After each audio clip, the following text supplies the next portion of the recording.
flow.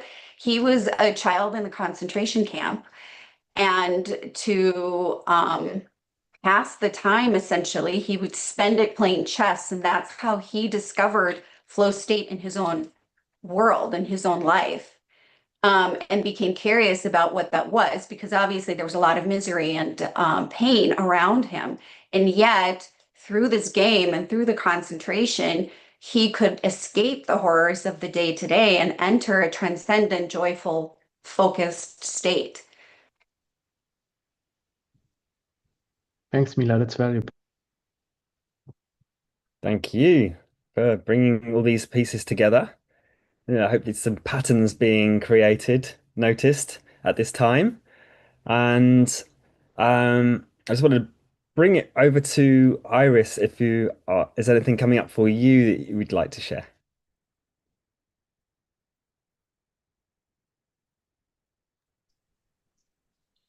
Yeah, one of the main triggers that I really connected with, that was it's the trigger that's actually also a blocker, which is the motivation, passion, purpose.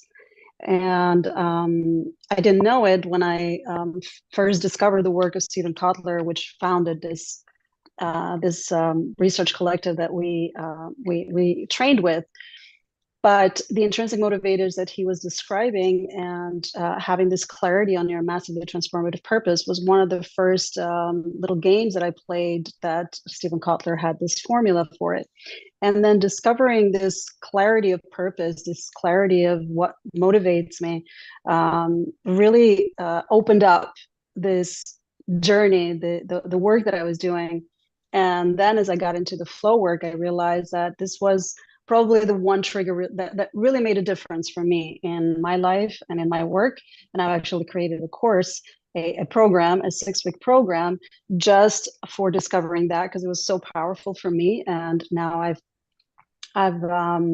had this course with this program with over 8 people, and I find that it's one of the really powerful triggers, because once you have clarity on why you're doing what you're doing, then that's already setting you up for, really high flow. Thank you, Iris.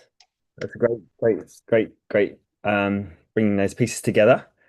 Just like what's coming up for me as a share is the idea around triggers being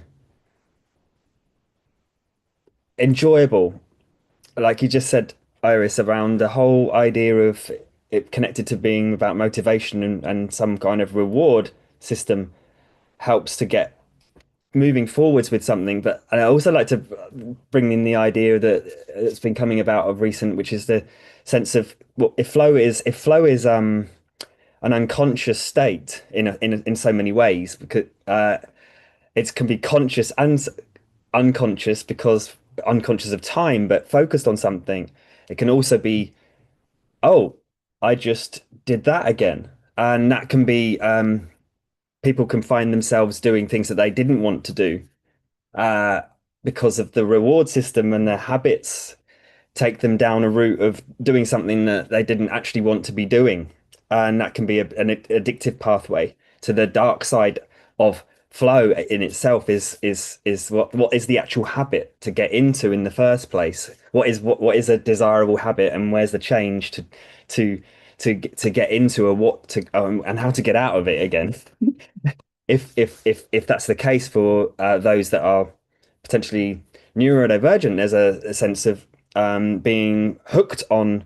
In terms of the ADHD profile, it's often about what's interesting rather than what's really important. And what's so interesting is that stays focused for so long that there's no ability to, or remembrance to, get out of flow, to eat, to rest, to do things too. So just bringing this idea of a sense of that, what are the triggers for what can be noticed around this? 'Cause I'd like to maybe explore what's coming up around this, but also what our favorite ones are to get into for the positive flow that we like, but potentially what are triggers that we find unuseful as well. Yeah, I'm just curious.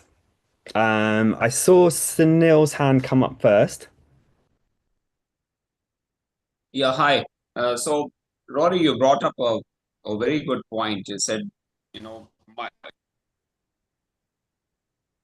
Oh, just lost your sound. Sunil, just lost your sound.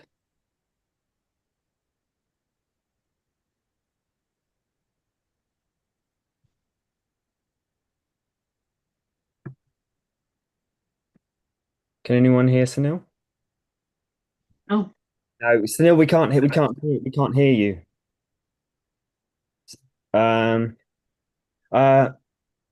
While Sunil gets his sound sorted, Jan.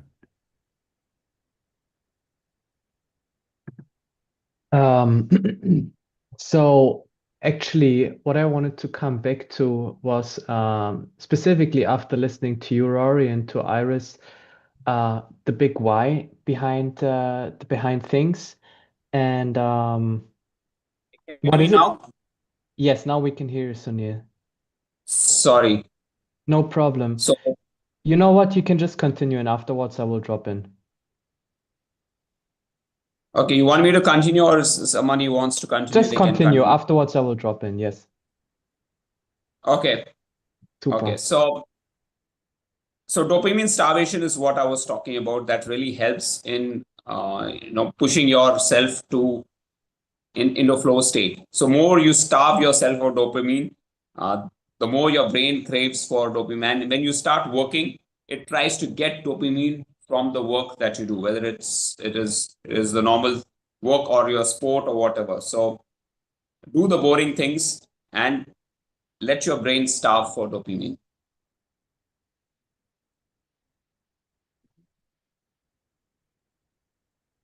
Thank you, Sunil. Thank you. It's valuable. And Jan. Thanks for navigating, Rory. Yes, I think it just all comes together. Also, now taking on what Sunil said, is that I think, first of all, like, we engaging into something that's quote by quote meaningful, of course, can engage, like, can have some tasks that are boring. So actually starving our brain starving our brain from the instant gratification, and trying to engage to something that at first doesn't give us this immediate sense of dopamine, because it's effort, brings us also, of course, like brings on a new flow trigger, which means like focus and effort can be a flow trigger in itself.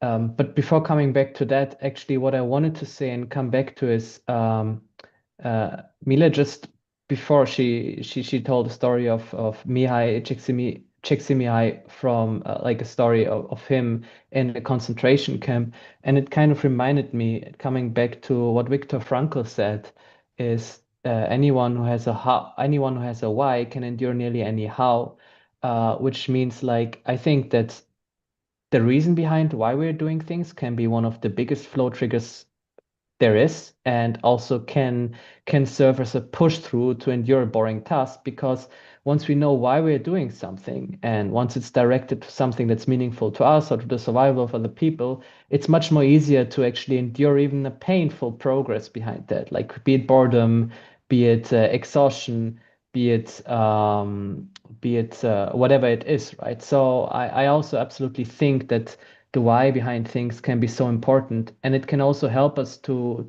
solve the first question that I posed. The first thing that I posed is that why is it that we want to perform? Because I think there's so deep patterns that we as humans we carry within ourselves that actually make us want to perform, but we actually don't know why, because very often we're trying to fill up some kind of hole that we have within ourselves in order to be loved by other people, be recognized by other people.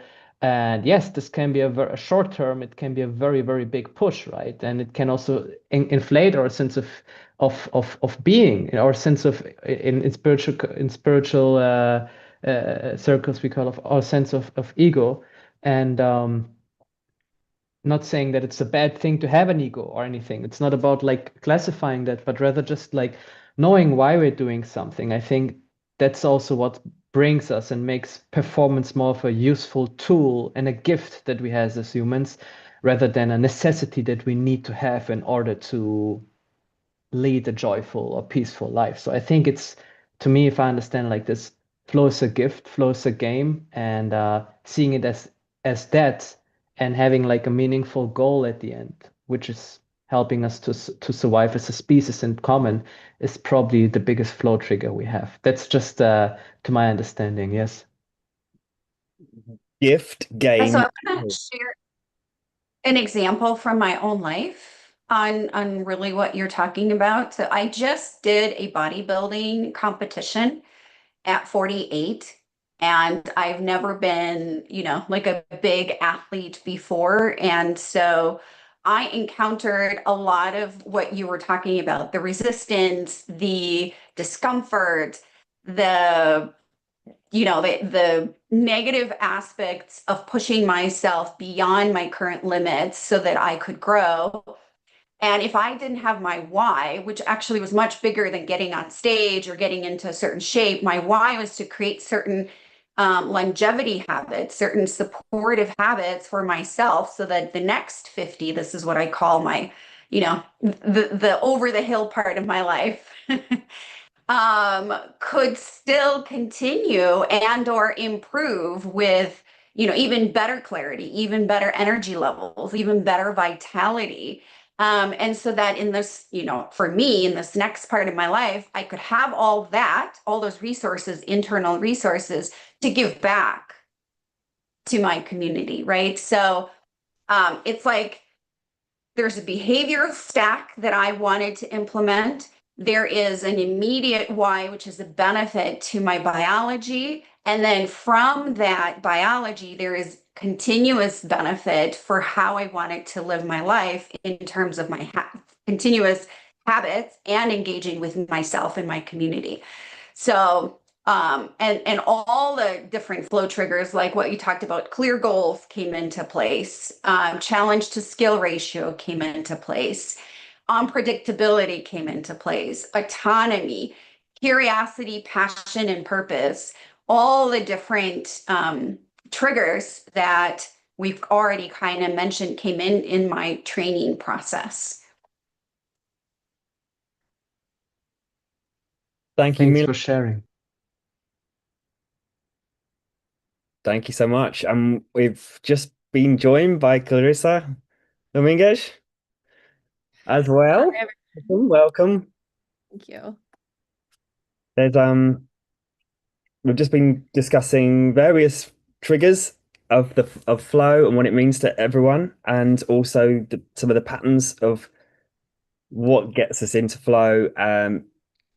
Would you like to introduce yourself briefly as well, firstly? Yeah, thank you, Rory. And I apologize everyone for showing up late. Technical difficulties. So my name is Clarissa Dominguez, and I serve as a professional development manager currently at a law firm, but my passion is coaching high performers. So I do that here and through entrepreneurs and conscious leadership. Those are some of the things that I really enjoy helping people with. And I also facilitate programs at work and hopefully in the future with you guys and Rory. And then what else can I say, Rory? Were you guys talking about favorite flow triggers or? Yeah. So we've mainly talked about what is flow,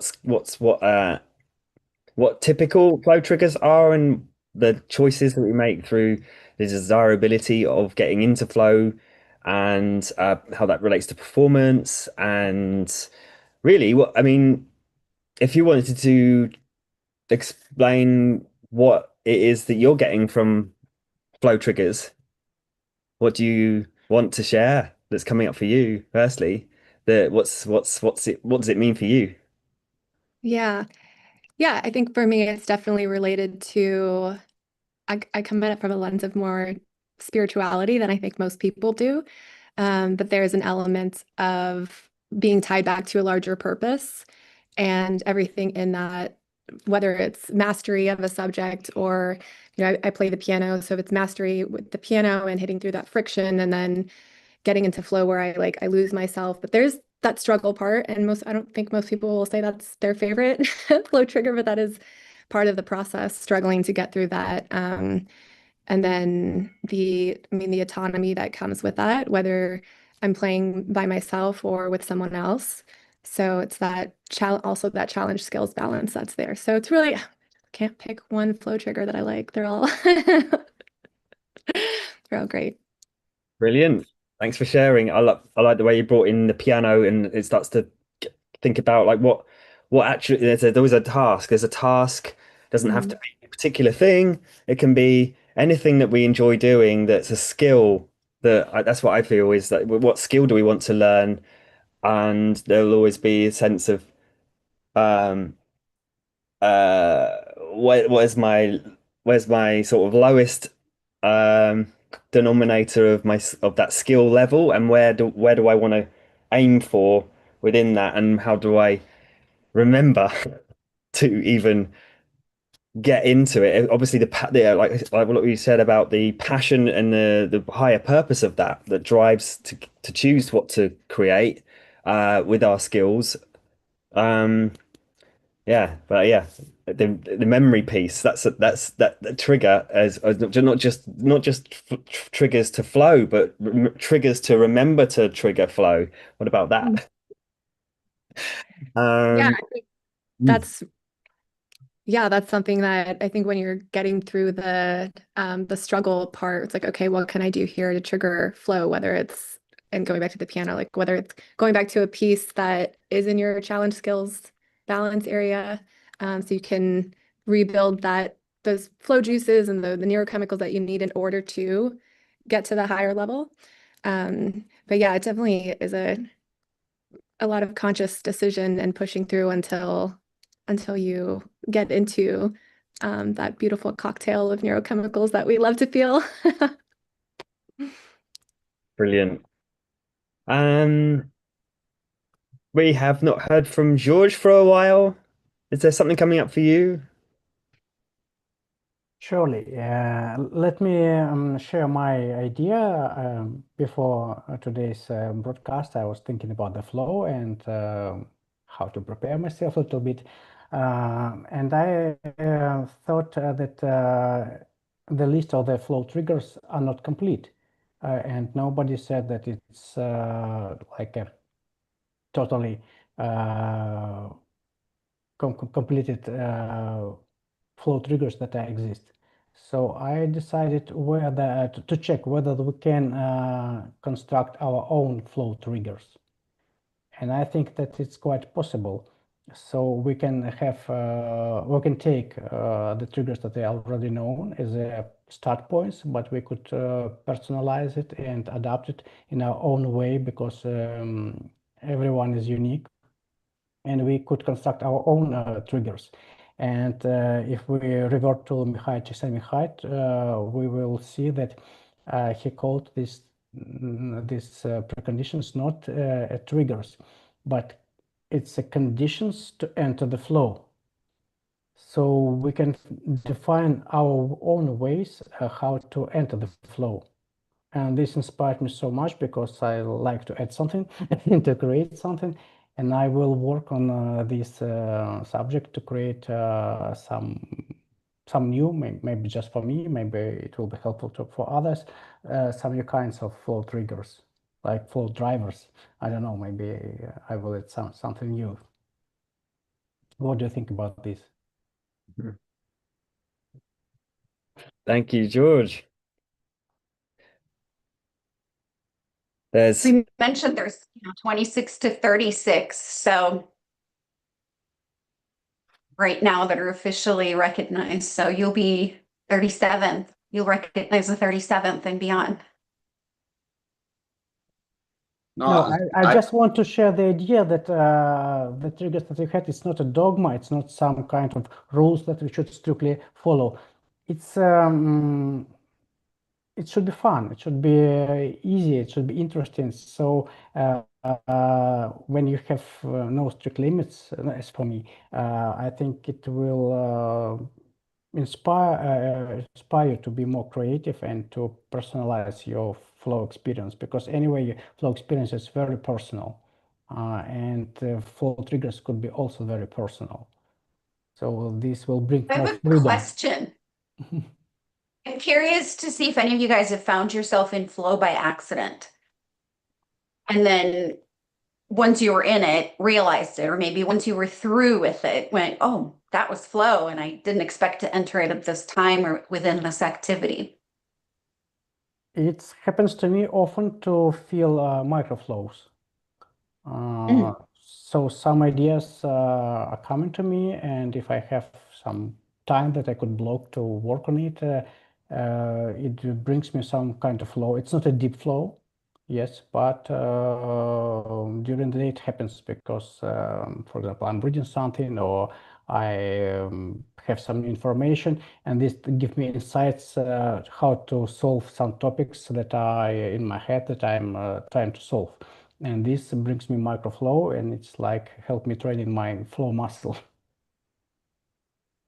Yeah, so for me, I would say that's like witnessing somebody else's creativity. If I'm reading something that I'm enjoying and it brings up, their creativity is bringing up my creativity, I can go into flow from reading something or witnessing a play or being in a museum. So being in a presence of creativity or the result of somebody's creativity is a flow trigger for me. It's inspiring, it's interesting. And so probably could be broken down by, to like the other more official flow triggers, but being in creative space with creative people or reading something that is interesting to me ends up bringing me into flow state.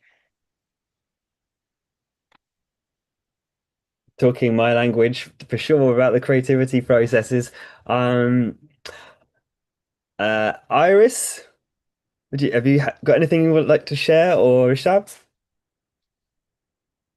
I think Sunil started speaking before, so Sunil, can you share what you had in mind? You can go ahead. I mean, I'll just chip in later on. Then I'll give the mic to Rishabh. Yeah, so as I was hearing you all, I was thinking about, what gets me into flow. So in the mornings when I wake up, so I mean, I know that for me, the best time for flow is the morning. When I wake up, that's the best time for me to get things done, the boring stuff done. And I think what gets me into the flow now that I never kind of thought about it was, I like to take my coffee and I grind my beans. My wife thinks I'm crazy, but I'll measure it on a measuring scale. I'll grind them for like 30 seconds. I'll put it into my thing. Then I'll put the pour over, measure how much goes in. I think that my mind just gets into that state of presence, of being in the moment. I take a moment to, think of where the beans came from when they were put in the mountains, and there was rain, there was heat. And that kind of just makes me present. And I think that's when I go to the complicated stuff that I would not be able to do, say, post 2 o'clock or 3 o'clock. I can get it done then, because I think that's what gets me into flow. But also, I think what helps is, and I know that this is for tomorrow, but keeping the phone away in a separate room, not having access to it. I think that also, they're combinations, right? It's what gets you into flow, but what also, how do you keep those blockers away? So, I know that's for tomorrow, but it does come in a little bit for my schedule. And of course, everyone has a different way of getting into flow. What I believe is that, we're all climbing the same mountain, but have different paths. And like what Georgie said, you got to figure out what works for you. And there are 36, whatever, 25, 36 that are listed, but I'm sure there'll be millions more. If it could be a song, it could be for me, for example, I ride my motorcycle. So when I go ride that, come back, I'm in flow. Yeah, it just depends on what works for you. Going to the gym, Mila, maybe preparing for your bodybuilding competition, going to the gym is what gets you into that zone. Yeah. Thank you for It sharing. does. And for my 15-year-old daughter, for example, it's putting makeup on her face.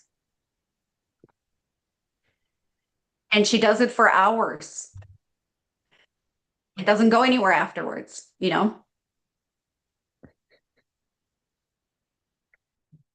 Brilliant. There's something that comes up for me around something I noticed after studying about all the science, which was I could then see where I was being in flow with playing the guitar rather than just actively seeking it and doing it. And then also learning how to write and get into writing as previously dyslexic. And I say previously because it was much more struggle, and now I can read without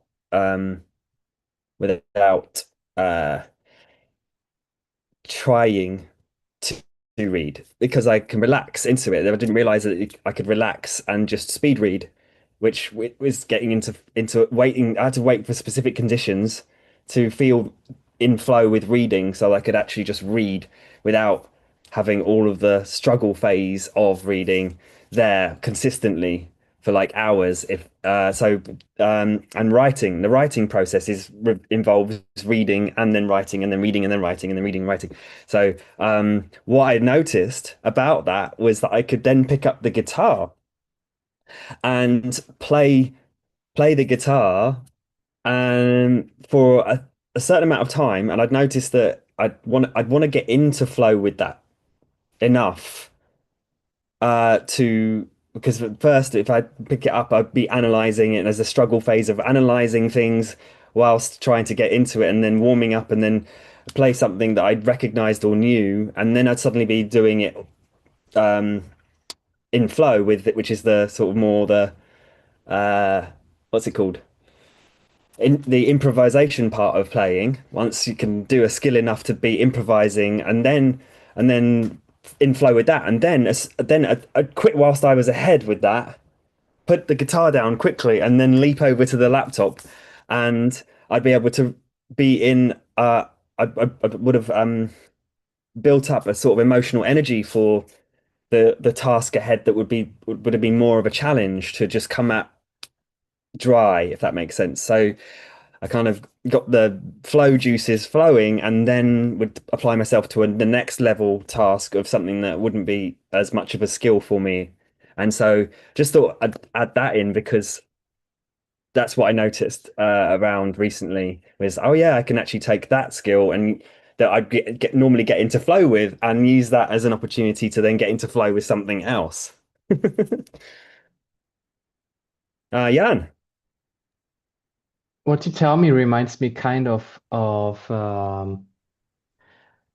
do you call it? That flow is contagious, right? That we can actually use different kind of activities in order to get into flow with another activity. Like just starting with something that's super playful and fun, and then something that we're used to, and just immediately dropping into it. and then afterwards, just using that state, just using the brain waves that have been produced during that stage in order to make use of them in the next activity. I like that. Yes. Just while listening to you guys, one thing that has come up for me was it seems to me that this experience that we call flow or autotelic activity is also primed by 𝗍𝘲𝗔𝗍𝘬𝗍, as he calls it, is we engage into it once we're dealing with something that's meaningful to us personally or something that we're close to. Like, let's take Mila's daughter who just like puts on her makeup for hours, or Rory playing the guitar, and also what you said in the beginning, Rory, that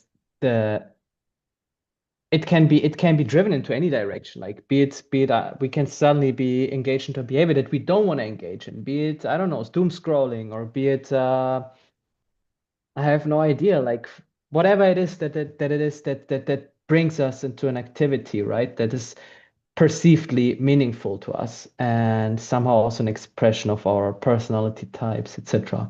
So yeah, it's the more I listen and the more I read about it, it always seems to me that it's a tool. It's a tool. It's a tool. It's something that's possible and accessible to all of us. So yes. And just a question maybe that you or someone else could answer. I know I've just read through the comments on LinkedIn regarding that, and there was Karen Johansson who asked that Sunil mentioned dopamine starvation, but I would be curious if that works differently with people who experienced ADHD, since dopamine can be naturally low, question mark. It seems like ADHD could be a bit of a natural trigger. And for anyone who has any knowledge around that, who would love to share something around that, or who knows something around that? Maybe you already.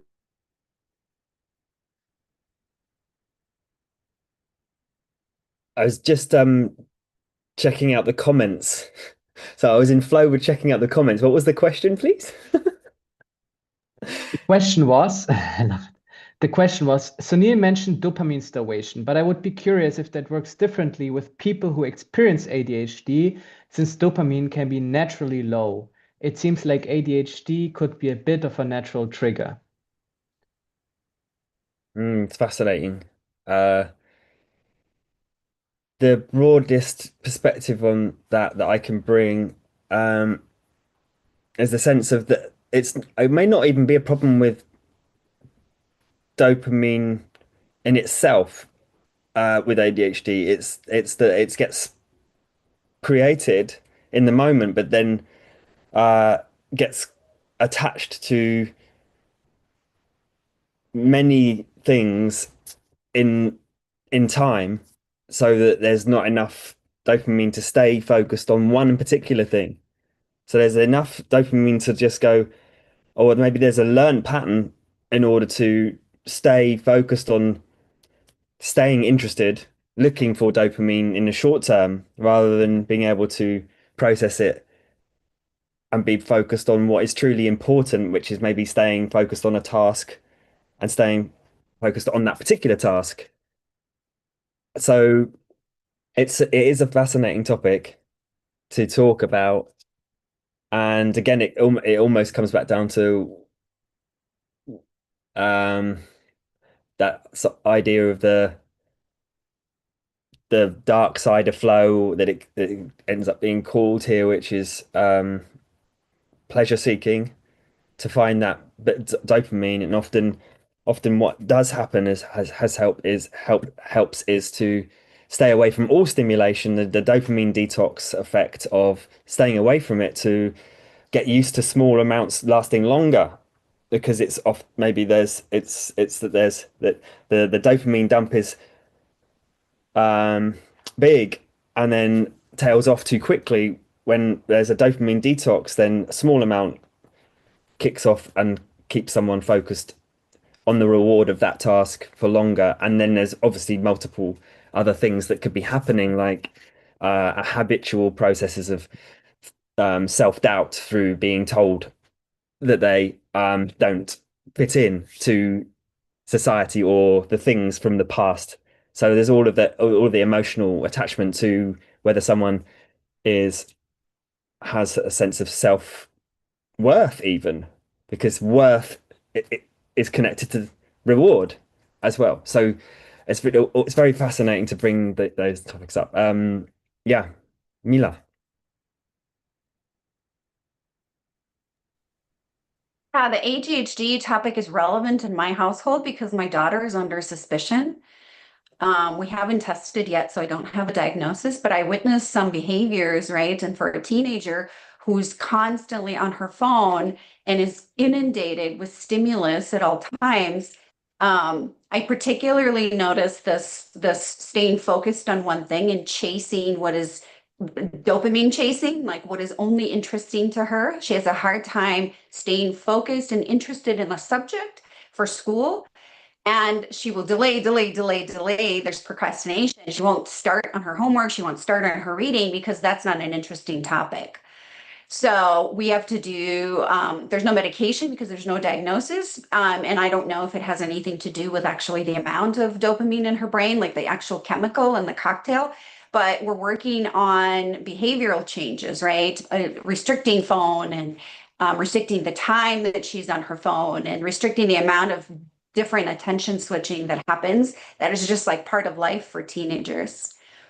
And then I also saw some of this with a client who was absolutely chasing a high, dopamine chasing, pick and choosing what was interesting to him in his job, and only focusing on the responsibilities and the activities that were interesting to him, which had really negative effect.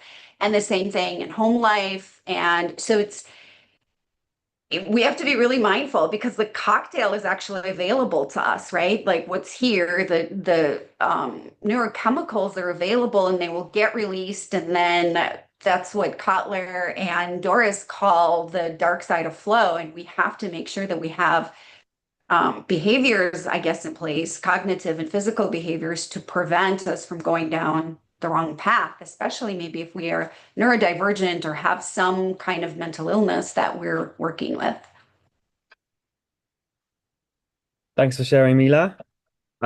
Before we move into more just yeah, I just want to say I want to honor people's time because we were supposed to finish in 10 minutes time. We took time to get on the call with some tech issues and things in the first place. But if anyone has to go and has something they want to say, because we want to round up and probably finish in about 20 minutes. So yeah, just bear that in mind so that we can keep each other's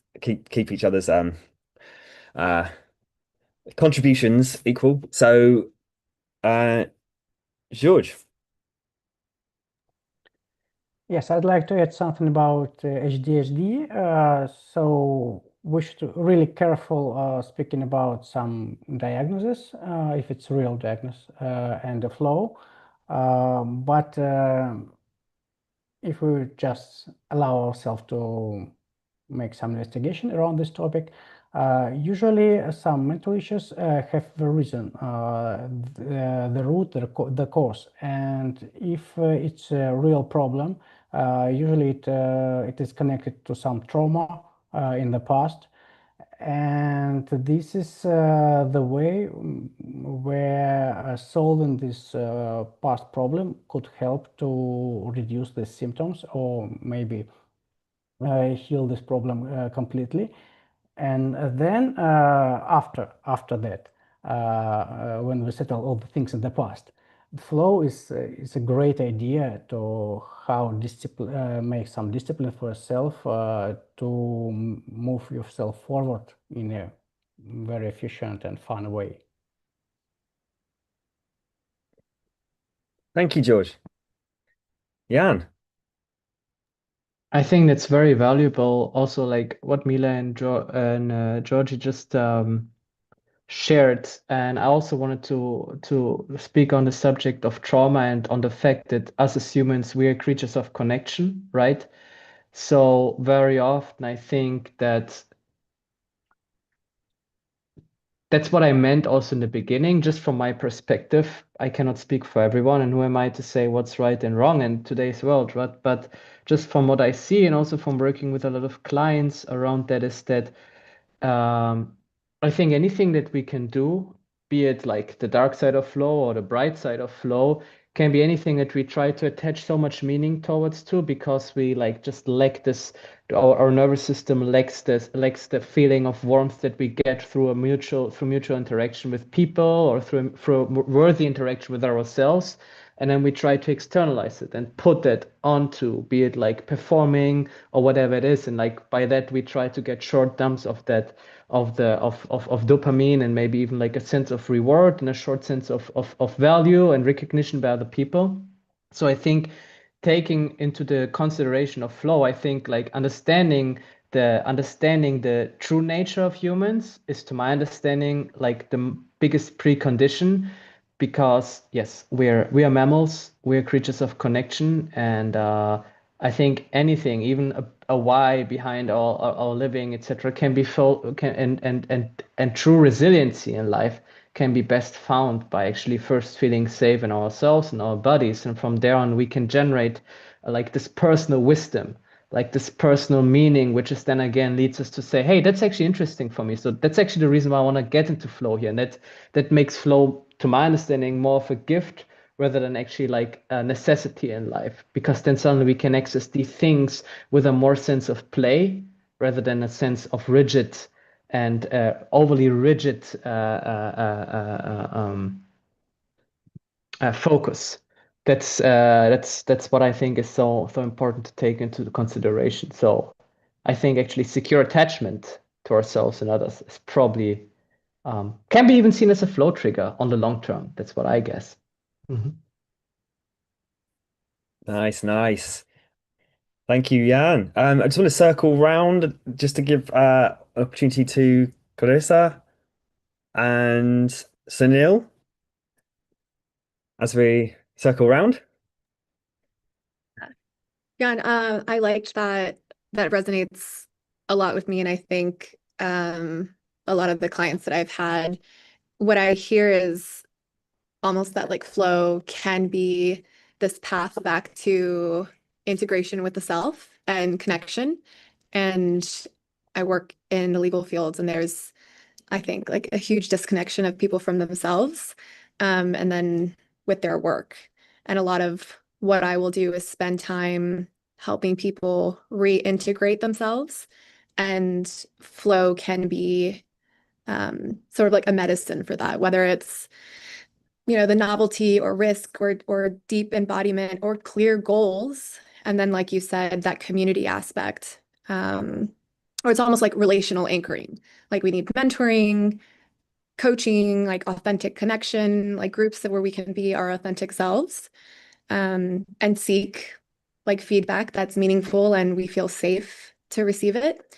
And then I'd like to say something about the spiritual aspect of it, which there's more and more research showing that the spirituality is part of our DNA, like whether that's prayer or being in service to something higher than ourselves or to one another, breath work, contemplation, like all of that is in our kind of turns on certain DNA, what scientists thought was junk DNA. But now I'm thinking of Dr. Lisa Miller, who our facilitator with the Flow Research Collective actually interviewed for his podcast.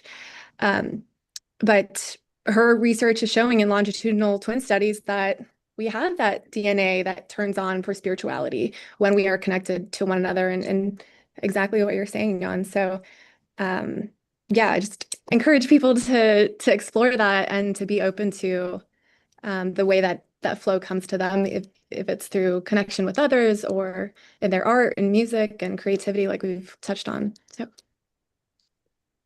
Awesome. Thanks, Clarissa.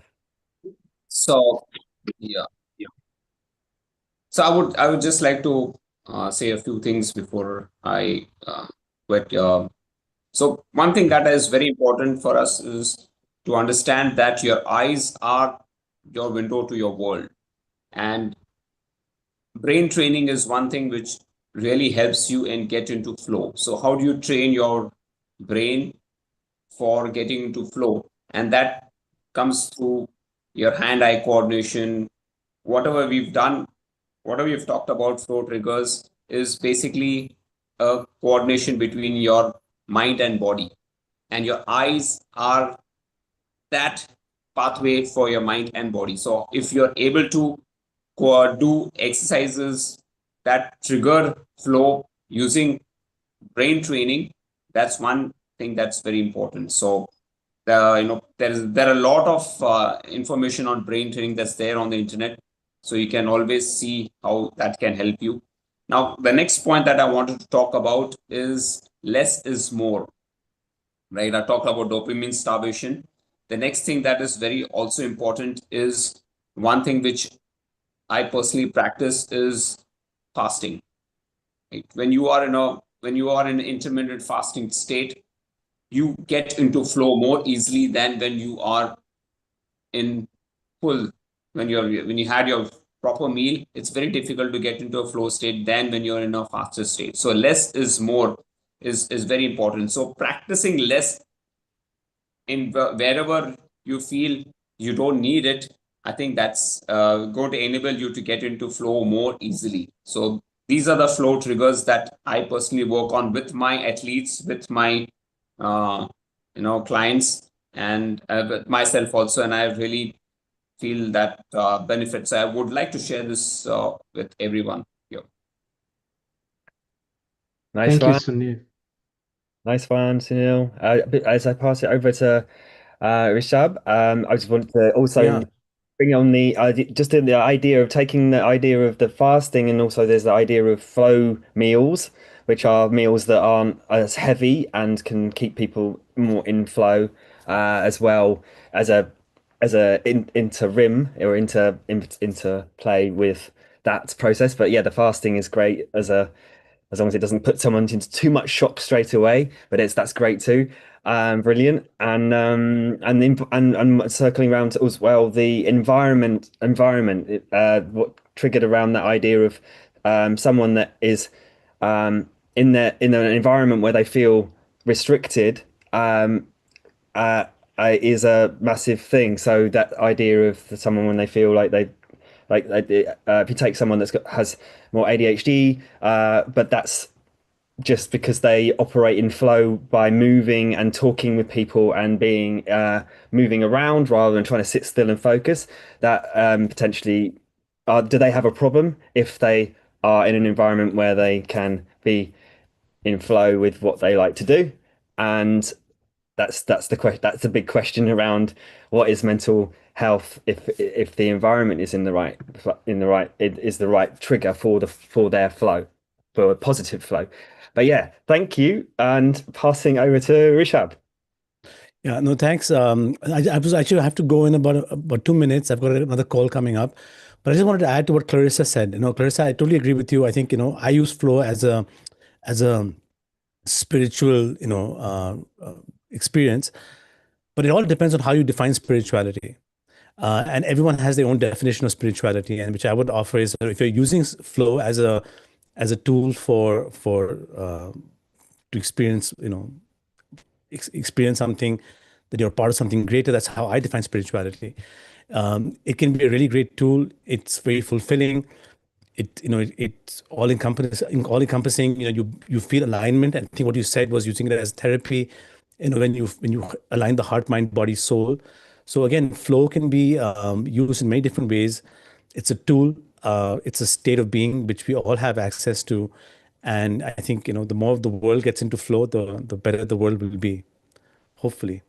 But that I think I have to leave. I'm sorry, but great being part of the discussion. Thank you, Iris, again for getting us on this journey, and thank you, Rory, and lovely meeting all of you.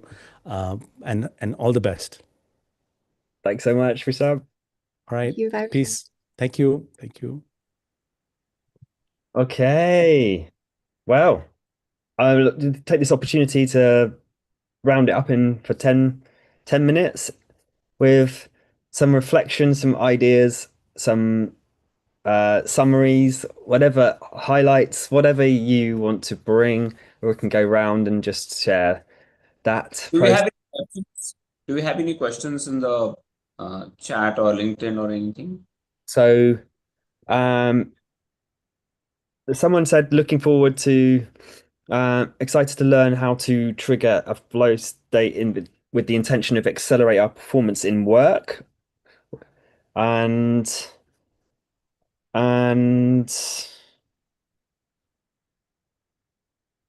people highlighting things that we've said to do with maximum efficiency, minimum effort. And Sunil mentioned dopamine starvation, but I would be curious if that works differently to people with the experience of ADHD. And yes, that's it. So those are the topics. We've covered quite a bit of that. So if there's anything round up further, who would like to share first with just a couple of minutes each? Mila. Talked about the environment or the place. So I think that from a trigger perspective, I think that our physical environment could be a trigger into flow as well. So I just wanted to mention that. So for example, for me, I meditate and I have a specific place in my house. A lot of the times when I enter that physical space, I already feel myself in flow before I sit down, before I breathe, before I start focusing. And then in a work environment too, the suggestion is to keep an uncluttered space so that you keep your distractions low, and you create some kind of focus.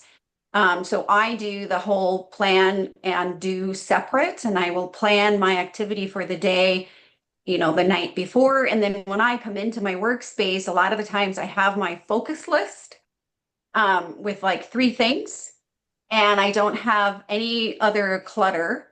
That when it works best for me, any other clutter, and then I can just flow, right? My focus goes right to that first thing on the list. I don't have to think about it.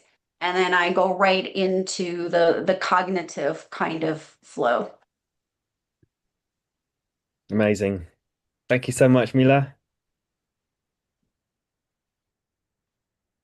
What's coming up for anyone else? Yeah. I want yes. Actually, just what's coming up to me is while we were talking about flow, I saw this. I thought, okay, well, anything that we do, kind of like, since flow follows focus, and we see also like what Sunil also said, that our lights are the tunnel, or the like the portals of our souls. And I think probably the same counts for our ears or our tactiles that we have, where people who are not able to see or to hear, right? Because I think there's many possibilities to interact with our environment. Since flow follows focus, I think like very often I think of flow like of a tunnel. And now in order, like, where we want to go through from one place to the other, from point A to point B, but in order to like come closer and like really accelerate that place, it's more about like opening the ends of the tunnel. So actually it stays the same, but it's just like a rapid push through. There's like this pull where we go into the tunnel, and then we're just shortly in it, and then we get sprayed out on the other side. So it's like, just like I see this in acceleration mode. And since it's like since there's so many neurochemicals involved, it's also a tunnel when we use it correctly and we engage afterwards into a good recovery, or I like to just call it like just life engagement again, and nurturing ourselves afterwards. I think it can be a very pleasant experience that we can give ourselves, and leads me back to just my conclusion. I think flow is a gift that we have as humans, and once we know how to leverage it good, it's probably really, really can be a fun experience to be added to the complexity of the human experience in total. Yes. Thanks, guys, also for your perspectives. You fueled me on that. Amazing, Jan. Okay, George. Yes, I'd like to follow up the focus notion that in simple words, for the flow we need focus and we need energy. And it is a good idea to reflect where is your focus now and why it is there. Is it the right place for your focus? And after that, you should know that focus is not enough. You need to have enough energy because flow is a highly demanding process for the energy. And it is good to make a checkup what drains your energy, where you have this leaking of the energy. Maybe it's some post-trauma, maybe it's some conflicts, maybe it's some not very beneficial for your lifestyle, because flow it's also a lot of discipline. If you want to be totally in the flow, you need to rethink your identity and you need to rethink your lifestyle. So it's a good point where your personal transition could be started. Thank you for this meeting. It was lovely and also. Nice one, George. Brilliant. Awesome. So what's coming up for Clarissa? Yeah, I can go because I need to go in a minute. But Georgie, so what you said, removing, I think, and we haven't mentioned it yet during this talk, but removing friction is incredibly important, and I don't think we think about that enough. I mean, like you talked about your environment, but what's causing you mental friction? And it could be the environment, or it could be something. I'll give an example, something silly for me in the mornings when that's my easiest time to get into flow, but we have 4 animals in the house and there's a lot of chaos first thing in the morning. So now, I have to plan for that. Just like if we have kids, although kids are different, those are things not things, people you love and should get your focus. But the dogs first thing in the morning, I'm like, okay, I don't need to deal with this right now. How can I remove the situation to where I can get into flow and my environment is peaceful first thing in the morning versus kind of letting them run my day? And it's such a silly, small, frivolous example.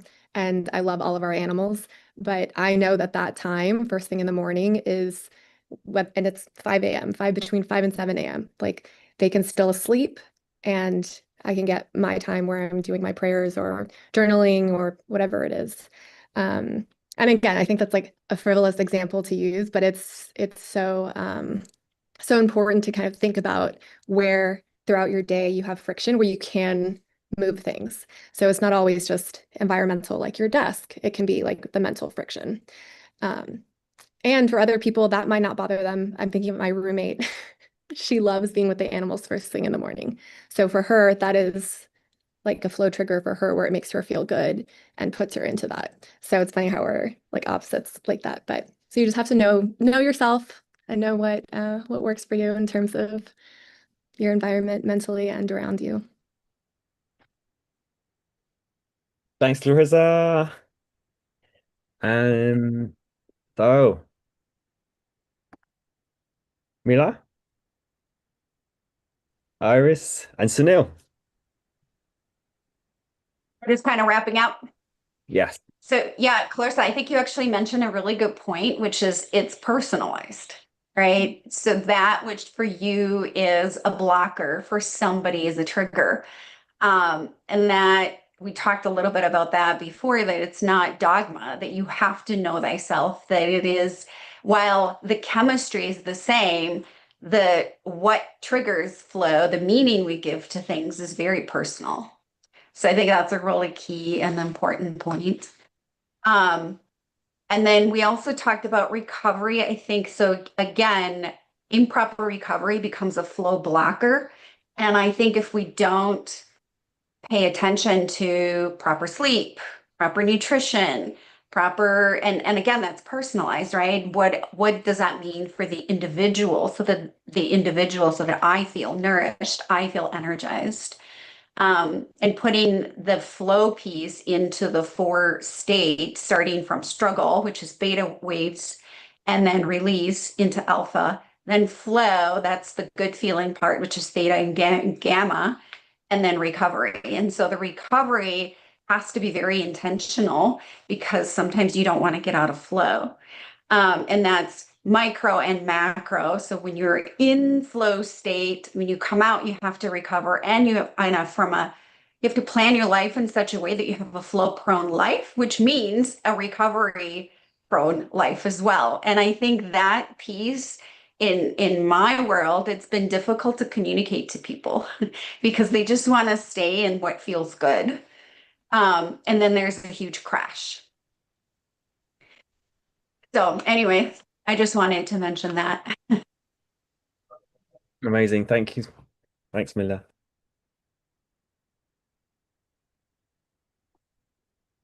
Brilliant. So, Sunil or Iris? Go, Sunil. Go for it. Okay. So just to tell the audience, there are a few things that is very important for us to consider is there'll be a lot of tasks that are thrown around you. What you need to do is to pick up the most important tasks when you are having the most energy. So when you have the most energy, pick up the most important task. Do not get randomized by trying to do small things, and that leads to procrastination. So don't do that. So enjoy flow, enjoy doing most important tasks, and yes, you will be happy. Amazing. Thank you so much, Sunil. That's great advice. And I wanted to say that learning about all the flow triggers was a very curious process because on one end, many of them are very intuitive and many of them are very counterintuitive. They're all things that we somehow do or know about or find ourselves in. But I found it fascinating that once you become aware of what the flow triggers are, and then you learn how to set up your life so that all of these flow triggers start to become your life and start having the domino effect. I think that makes a difference between a life where you have spontaneous breakthroughs and spontaneous high creative moments, and a life where you can actually create the things that you want intentionally, consistently, and while having fundamental well-being in your life, rather than going between burnout phases or complete crashes or lack of motivation on one end, and all of these roller coasters that we all kind of have been through. So that's why I think it's really key is learning about the flow triggers and everything else about flow, and then working with coaches who actually can support us and we can support others, and learning how to bring all of this knowledge into practical everyday life. Amazing. Thanks, Iris. And Jan, have you got some? Go for it. Really short, but maybe you go first, Rory, because you haven't said anything yet, and then maybe if there's still time for me, I just wanted to add something to what Mila said. Go for it. So, yes, say if it's like It's a very short one. So the crash that Mila just mentioned, like that, the difficult piece around communicating people structure, or like the necessity of having a specific structure, right? Also to what Georgie said is two small perspectives. I think when there's a crash, I find it always very interesting to see, okay, what are actually like the internal blockers that people have within themselves? Maybe like some dysfunctional beliefs or whatever it is that actually doesn't allow them to keep up the structure, because chaos feels so known and so much more identified with knowingness, and not really with safety, but kind of a short amount of safety that we experience, like from a trauma lens at least. I'm just like maybe just like giving a hint here to take a look on that.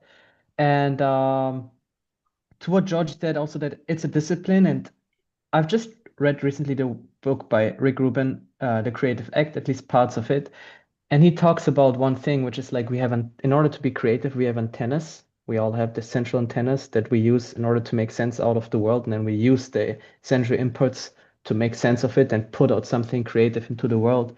And I realized that sometimes, but that's only for me, I have no idea how my neurology works. Even chaos can be a flow trigger, because if I open up, I can see beauty in everything. That's how it feels sometimes, but I don't want to set this as a precondition. It's just something that came up for me. Thanks for the curiosity. Sorry, you are, Rory. It's your turn. That's all right. Yeah, I just really, I love the curiosity piece there at the end, just to open up the spaces for carrying on being curious about all of this, because that's what's important here. Yeah, thanks so much for all being here. The one last thing that comes up for me around, like, I love the idea of noticing about the personality piece, and how some people are drawn to rehearsing all the time in their minds, and some people don't know and how to potentially rehearse and plan and make things happen ahead of what they're experiencing. And so the idea of mentally rehearsing what is wanted is so important, and can be a game changer. That's what I love to help people with, is the idea of, if it's really struggling around ADHD or neurodivergence, is to anchor in the flow blocker as a flow trigger, to anchor it in and go, when this happens, but it's only through mentally rehearsing and noticing that if I feel like self-doubt right now, I might go off and do the dark flow. But if I notice the self-doubt and be able to go, oh yeah, there it is. Oh, that's the trigger to go and do the thing I don't want to do right now, which is get into flow with something that I truly do want to get in flow with, but my brain wants to go off and do something else.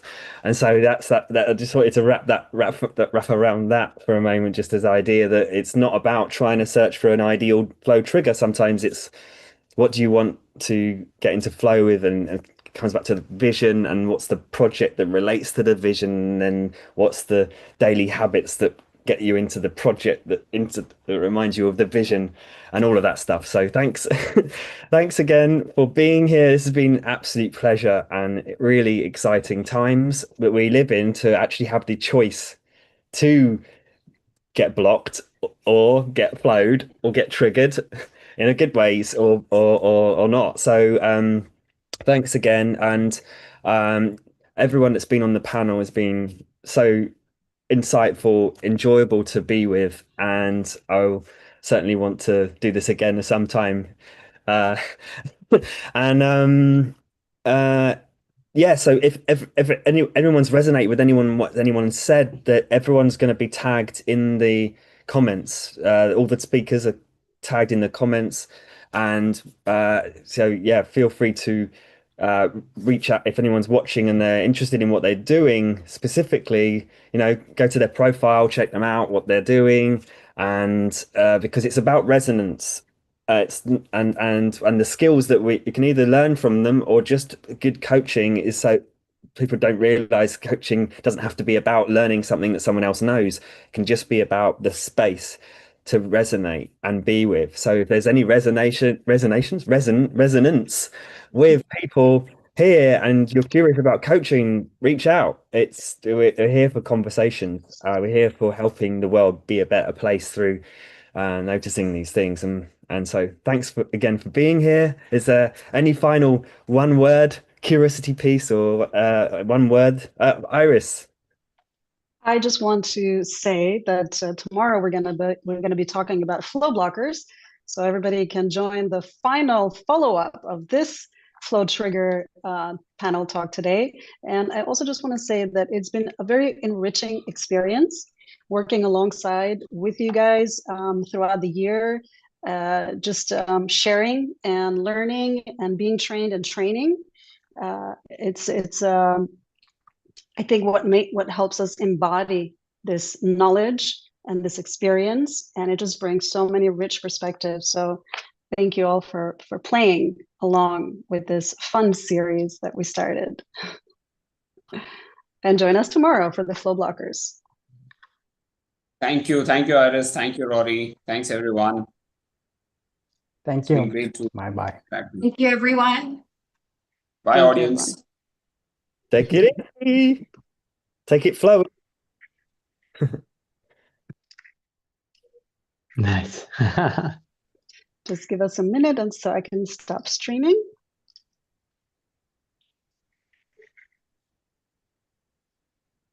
Okay.